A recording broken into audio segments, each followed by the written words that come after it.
Assalamualaikum warahmatullahi wabarakatuh.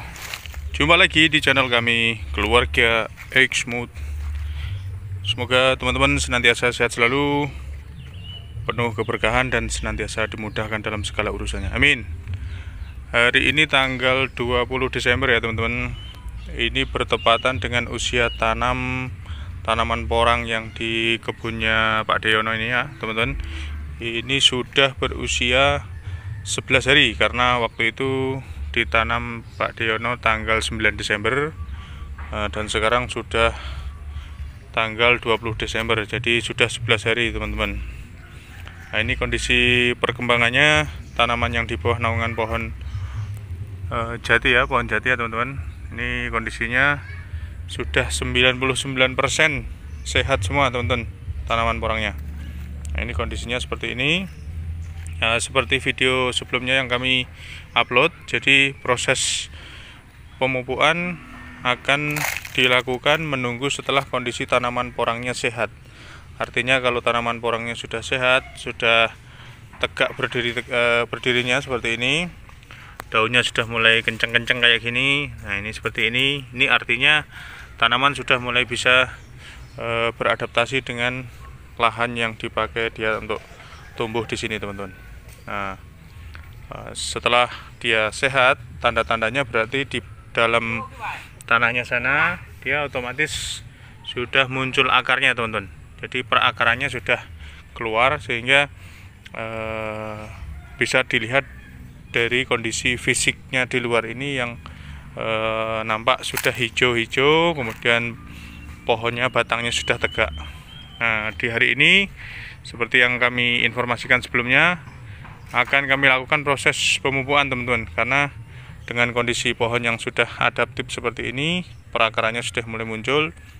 Ibaratnya kalau orang itu habis dari sakit, stres, kemudian sudah sehat, saatnya dia butuh asupan nutrisi. Sebelumnya ya di bawah sini juga sudah ada nutrisinya di tanah yang dipakai untuk tanam ini ya teman-teman, karena di sini banyak sekali kompos-komposnya dari dedaunan pohon jati ini yang bertahun-tahun jatuh ke tanah sini, khususnya di bagian topsoilnya ini ya, bagian tanah bagian atas ya, topsoilnya itu banyak mengandung kompos teman-teman, banyak mengandung kompos sehingga tanah di bawah sini sangat subur. Nah, cuma karena di sini ini istilahnya tumpang sari ya teman-teman, otomatis di sini akan ada perebutan nutrisi dari tanaman utamanya, yaitu porang dengan pohon naungannya pohon jati. Nah, di sini siapa yang lebih kuat dalam menyerap nutrisi, otomatis pohon-pohon yang besar ini.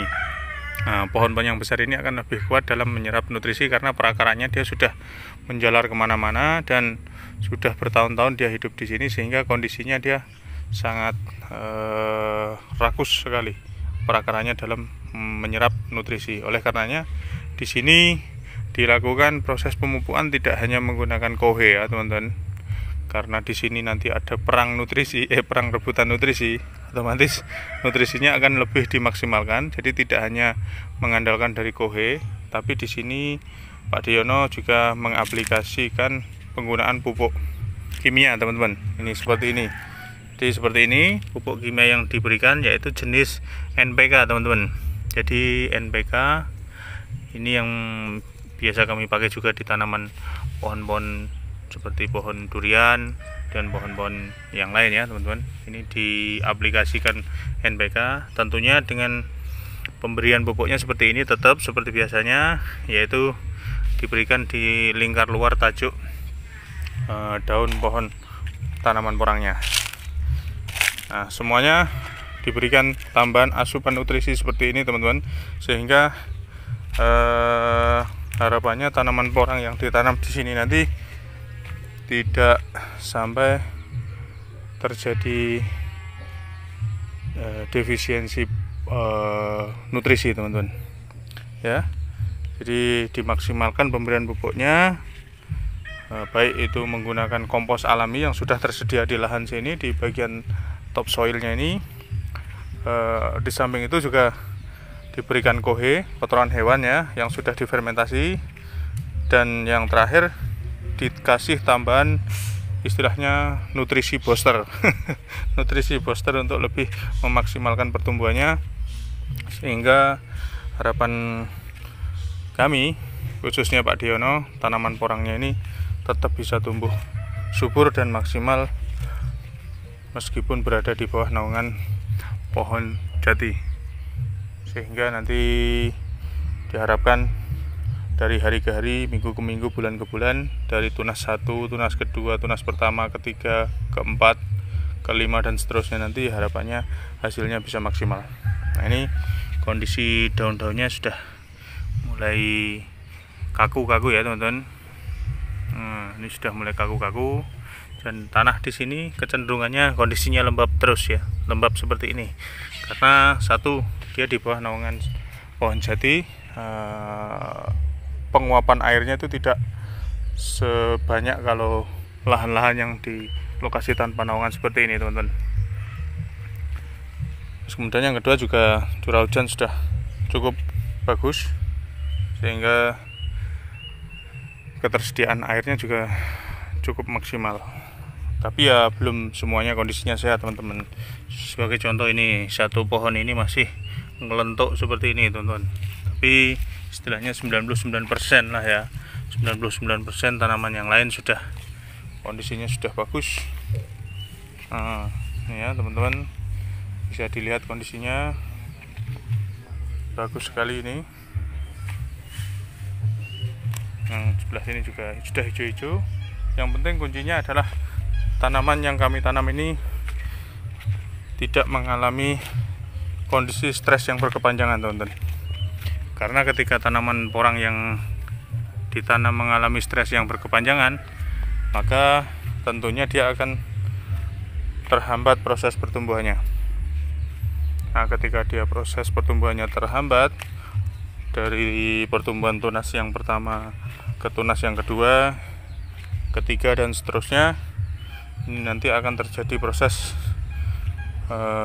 perlambatan atau terlambat ya, tersendat sedikit.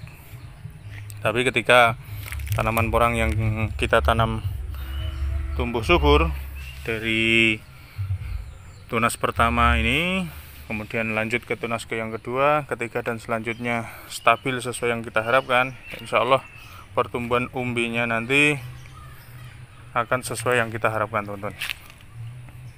Nah, ini sudah 11 hari, kondisi lahannya masih bersih, rumput-rumput belum ada muncul ya teman-teman, belum ada muncul, jadi masih aman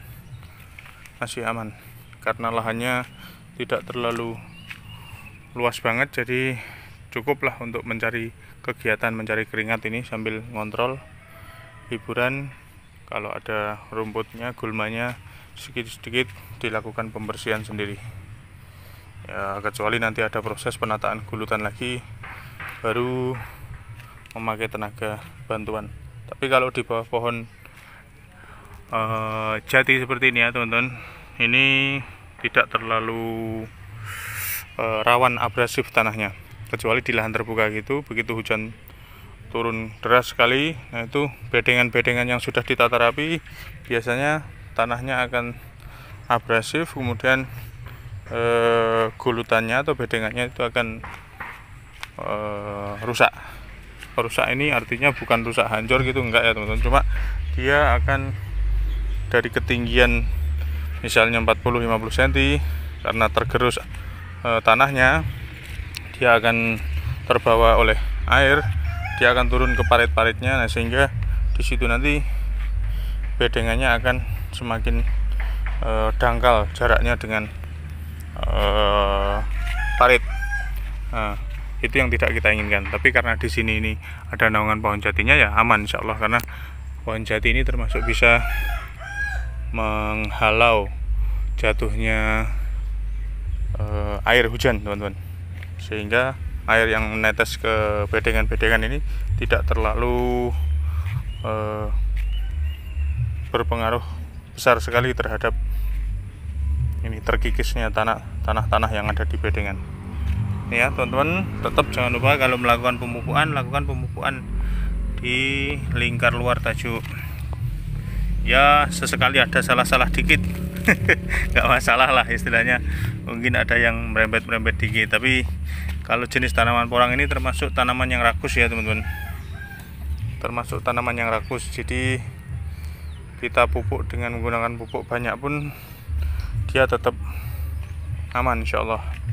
Karena di tanaman saya yang besar-besar itu ada yang saya coba itu saya kasih pupuk NPK itu nggak cuma sedikit, nggak cuma 1 genggam 2 genggam, saya kasih 2 kilo, ada yang 3 kilo satu pohon itu. Ya sejauh ini aman-aman saja itu untuk yang pohonnya besar-besar teman-teman, karena memang porang ini termasuk tanaman yang rakus unsur hara baik mikro maupun makro. Jadi ketika kita lakukan pemupukan dengan cara yang tepat, yang benar, dan menggunakan pupuk-pupuk yang tepat, baik itu menggunakan pupuk organik maupun pupuk kimia, insya Allah pertumbuhan tanaman porang kita akan semakin cepat ya, semakin cepat, dan dari tunas satu ke tunas berikutnya itu akan sangat cepat sekali dan hasilnya akan lebih maksimal. Nah, tanah di sini seperti ini teman-teman, mawur ya teman-teman, mawur. Nah ini yang istilahnya sangat cocok untuk berkembangnya tanaman-tanaman, baik itu tanaman porang maupun tanaman yang lain, karena dengan tanah yang teksturnya seperti ini pertama dia sangat bagus untuk proses berkembangnya perakaran, karena akar-akar itu akan mudah menembus lapisan tanah-tanah, menerobos untuk mencari nutrisi-nutrisi yang tersedia di sekitar pohonnya. Kemudian yang kedua, dengan tanah yang kondisinya seperti ini daya kapilaritasnya ini bagus sekali. Jadi ketika ada air gitu, dia langsung set gitu teman-teman, langsung meresap.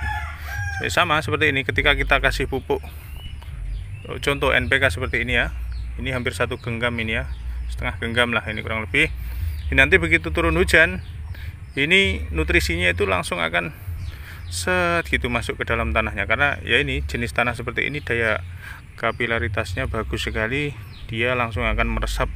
Beda dengan tanah-tanah yang teksturnya seperti tanah lempung itu teman-teman. Tanah lempung itu kan blenyek gitu, kayak gemblong ya namanya, kalau orang Jawa bilang itu kayak gemblong gitu, dia susah sekali airnya itu merembes gitu, dia lebih cenderung mengalir, hilang gitu istilahnya. Misalnya dataran tinggi ya lari ke bawah, atau kalau misalnya dataran rendah gitu airnya menggenang kayak bacekan gitu istilahnya.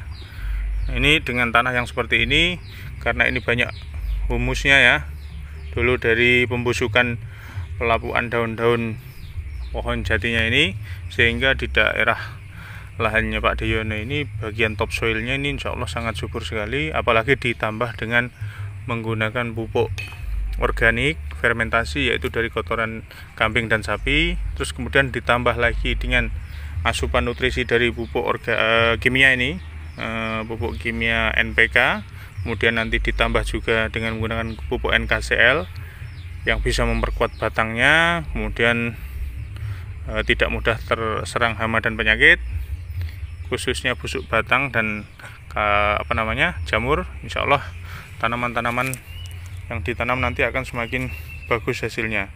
Tapi kalau untuk teman-teman yang menghendaki khusus tanamannya menggunakan pupuk organik ya tidak ada masalah, itu lebih bagus, karena setiap petani biasanya mempunyai cara-cara dan strategi masing-masing. Satu, yang kedua punya segmentasi pasar masing-masing, yang sebagian mungkin mempermasalahkan tidak boleh ada pupuk kimianya, cuma sebagian pembelinya tidak ada masalah menggunakan pupuk tambahan dari pupuk kimia, yang penting terukur.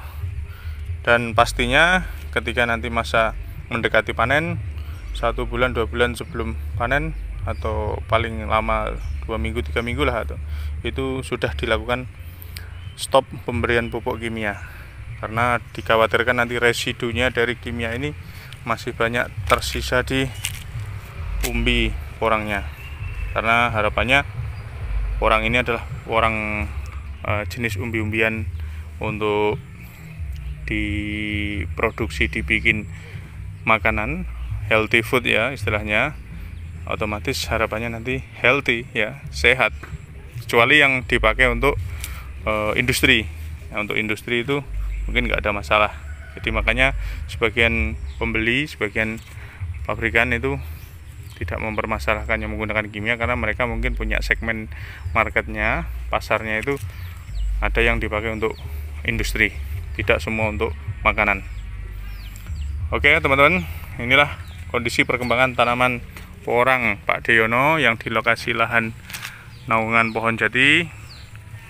Ini akan dilakukan terus perawatan dan pemantauan, karena ini termasuk tanaman porang yang berbeda dengan bibit-bibit yang ditanam di lokasi-lokasi yang lain, karena ini menggunakan pupuk double, yaitu pupuk kompos dari alami di tanahnya yang berada di bagian topsoilnya tanah ini. Kemudian yang kedua dari pupuk kohe fermentasi, baik itu dari kohe kambing maupun sapi. Dan yang ketiga ini ada tambahan dari penggunaan pupuk kimia, yaitu menggunakan NPK, NKCl, dan POC tentunya nanti teman-teman. Nah, ini nanti setelah aplikasi pupuk ini, NPK ini, nanti akan dilakukan pemberian pupuk kohe fermentasi, pupuk kandang.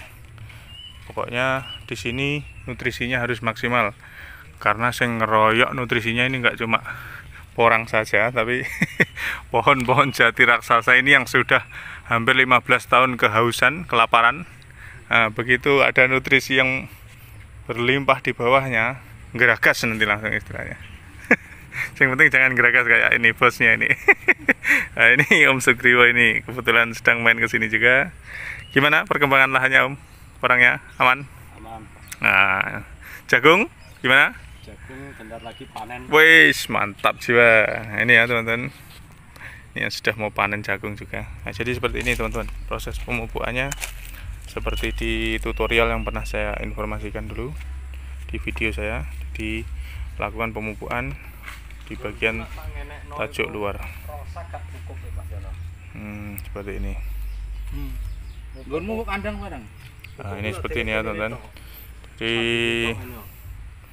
ini proses pemupukannya seperti ini. Terus nanti akan dilakukan penutupan menggunakan kohe fermentasi, yaitu kotoran hewan kambing.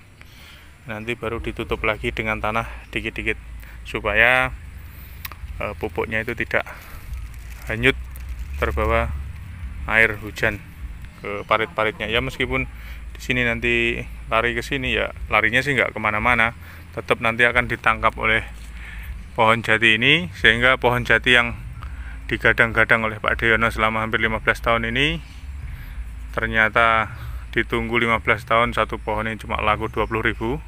Ini mudah-mudahan setelah ditumpang sari ini nanti pertumbuhannya juga ikut subur, sehingga 1-2 tahun ke depan mudah-mudahan satu pohonnya sudah bisa laku di atas 1 juta 2 juta. Sip pokoknya. Jos. Mantap ya bro. Oke sip ya, sementara video dari kami sampai di sini dulu teman-teman. Mudah-mudahan teman-teman semua senantiasa sehat selalu, senantiasa dimudahkan dalam segala urusannya, khususnya dalam berbudidaya tanaman porangnya, dan semoga nanti hasilnya bisa memuaskan seperti yang diharapkan. Terima kasih sudah senantiasa bergabung bersama kami keluarga Exmood dalam berbagi cerita, dalam berbagi ilmu dan pengalaman, sharing-sharing. Semoga apa yang kita lakukan bersama ini bisa saling memberikan manfaat, bisa saling melengkapi, baik itu hal yang positif maupun hal yang negatif, tentunya menjadi pembelajaran bersama. Oke ya teman-teman, terima kasih untuk semuanya. Salam sukses dan sehat selalu dari kami keluarga Exmood. Wassalamualaikum warahmatullahi wabarakatuh.